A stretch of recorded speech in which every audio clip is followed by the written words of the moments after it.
Hello there wrestling fans, this is my review for October 19th SmackDown last night. It was guest hosted by Snoop Dogg. This was the last Raw episode before going into bragging rights, which is this Sunday, a new concept of a pay-per-view, which along with the Raw vs SmackDown game 2010 is going to feature a lot of matches with Raw vs SmackDown, mainly the Team Raw vs Team SmackDown match. And you had Snoop Dogg open the show. I was afraid that he was going to take over a little too much, like some guest hosts have done in the past. They are like coming the foundation for the show, and their political or musical project is in the focal plan. This wasn't the case tonight. He came out, Snoop Dogg, he presented what's going to happen tonight. We'll have John Cena versus Triple H, Chris Jericho versus Shawn Michaels, Ted DiBiase versus Randy Orton, and they used all these three matches in a very good instrumental way as to build something else up, or they had these matches mean something very special. I'll come back to this later. Other matches this night, we saw the return of Marty Jannetty after being assaulted by Miz and Morrison on SmackDown. He came out introduced by Snoop Dogg to face The Miz, who was at first slated to face a jobber. Marty Jannetty, who was in WWE and was really receiving a real chance and offered a contract, I believe it was in maybe 2006, team up with Shawn Michaels. He looked pretty good back then, but I believe he had really lost a lot since then. He didn't seem as coordinated, as he looked pretty rusty in the ring, and I don't think he is cut to make it in WWE right now. And I don't believe he will be offered a contract. It was, as I believe, just a one-night deal.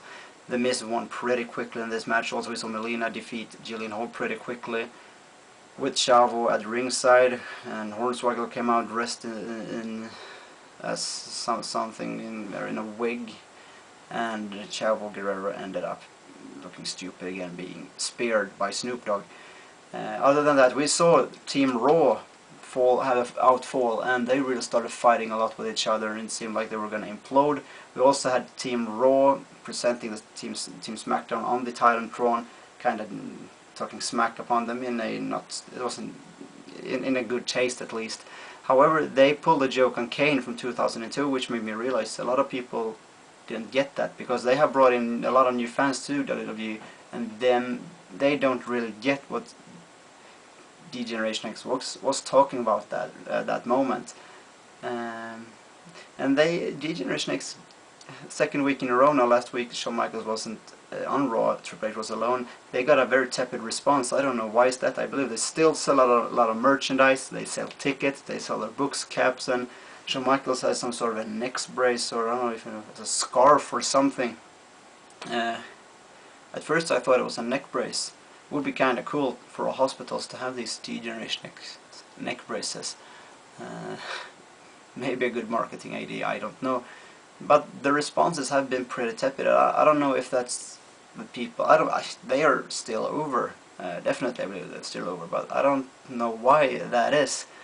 A lot of people are going to use this against D-Generation X, say that they are past, they are overdone, and that they have had their runs and that people are tired of them. I don't believe that that's the case, but they don't seem to be as over, and that's not good for the TV crowd, TV viewers, because the crowd are supposed, if they don't cheer or boo or react to what happens on the show, that's going to come through the television as to the viewers at home that, well, this guy's not as over, they are not as cool, people don't care about them. This was a pretty bad showing.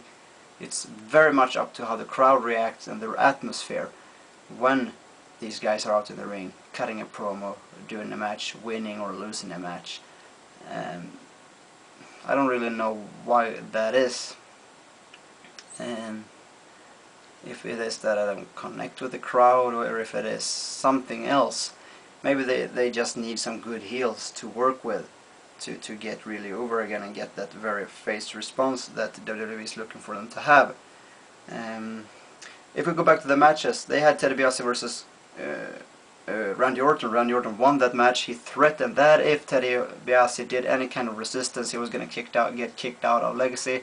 All he did at one moment was shove Randy Orton so that he fell. Orton looked scared, but then Ted DiBiase more or less willingly took the RKO and lost the match. He was very furious. He was red He was fuming, he wanted to attack Orton, and I believe next week everything is going to be the same, and that they might have a long-term feud coming for Randy Orton and Ted DiBiase. It would be very cool if they push Ted DiBiase to have a title shot at WrestleMania 26 along with John Cena and Batista for the other title.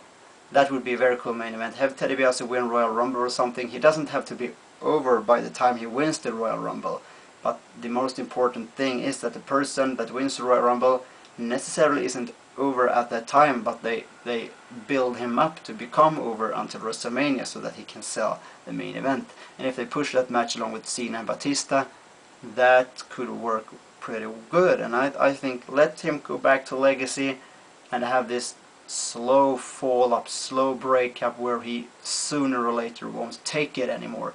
And think back, this feud has in that case been building since Randy Orton punted Ted DiBiase in the head in 2008. So it's a very long feud that has this roots way back in the past.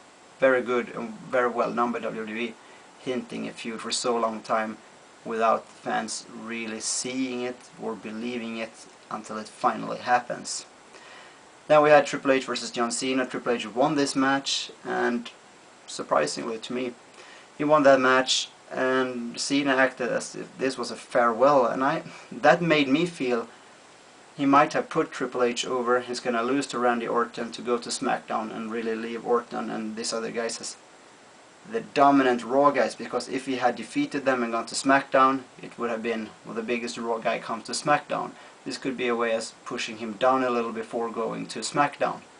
So it could very well be that he will lose this Sunday, and it would be weird if he didn't, because then they had this all big send-off and then nothing happens.